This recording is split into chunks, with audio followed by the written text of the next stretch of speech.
sir SIT দুজন লোক কালি যাব সিঙ্গাপুৰ যাব স্যাৰ মই এটাই কথা কৈছো যে আপোনালোকে অসম চৰকাৰৰ ওপৰত বিশ্বাস ৰাখক আৰু অসম চৰকাৰে আজিলৈকে এই মুহূৰ্তলৈকে অসমৰ ৰাইজক কোনো কথাতে আমি এতিয়ালৈকে এক প্ৰকাৰ হতাশ হ'বলগীয়া কাম কৰা নাই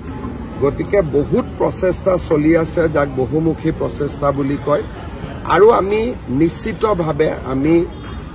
এই গোটেই ঘটনাটোৰ লগত জড়িত সকলোকে শাস্তিও দিব পাৰিম ন্যায়ও দিব পাৰিম স্যাৰ আদানি আহিছিল যোৱাকালি জুবিন গাৰ্গৰ কাৰণে কিবা কৰিম বুলি কৈছে যদি পৰিয়ালে বিচাৰে কৰাটো প্ৰয়োজন নাথাকে অসমৰ ৰাইজে কৰিব তেখেত আহিছে তেখেতে মোকো লগ পাইছিলে তেখেতে যেহেতু গুৱাহাটীত বিমানবন্দৰখন তেখেতে চলায়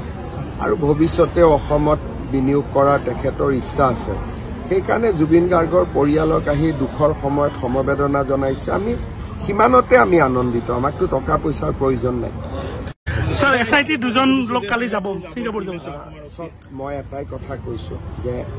আপোনালোকে অসম চৰকাৰৰ ওপৰত বিশ্বাস ৰাখক আৰু অসম চৰকাৰে আজিলৈকে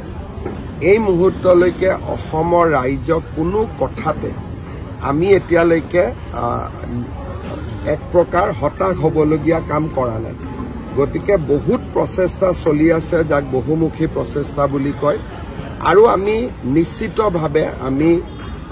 এই গোটেই ঘটনাটোৰ লগত জড়িত সকলোকে শাস্তিও দিব পাৰিম ন্যায়ও দিব পাৰিম স্যাৰ আদানি আহিছিল যোৱাকালি জুবিন গাৰ্গৰ কাৰণে কিবা কৰিম বুলি কৈছে যদি পৰিয়ালে বিচাৰে কৰাটো প্ৰয়োজন নাথাকে অসমৰ ৰাইজে কৰিব তেখেত আহিছে তেখেতে মোকো লগ পাইছিলে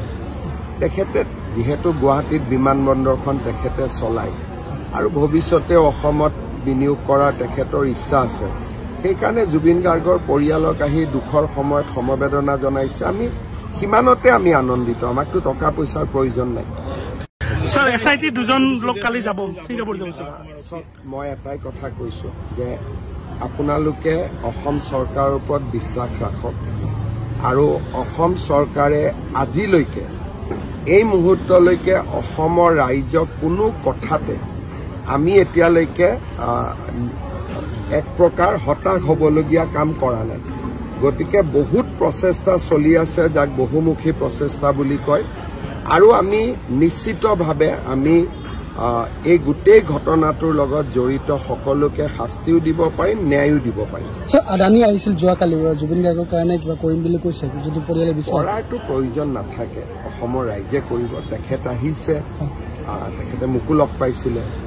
তেখেতে যেহেতু গুৱাহাটীত বিমানবন্দৰখন তেখেতে চলায় আৰু ভৱিষ্যতে অসমত বিনিয়োগ কৰাৰ তেখেতৰ ইচ্ছা আছে সেইকাৰণে জুবিন গাৰ্গৰ পৰিয়ালক আহি দুখৰ সময়ত সমবেদনা জনাইছে আমি সিমানতে আমি আনন্দিত আমাকতো টকা পইচাৰ প্ৰয়োজন নাই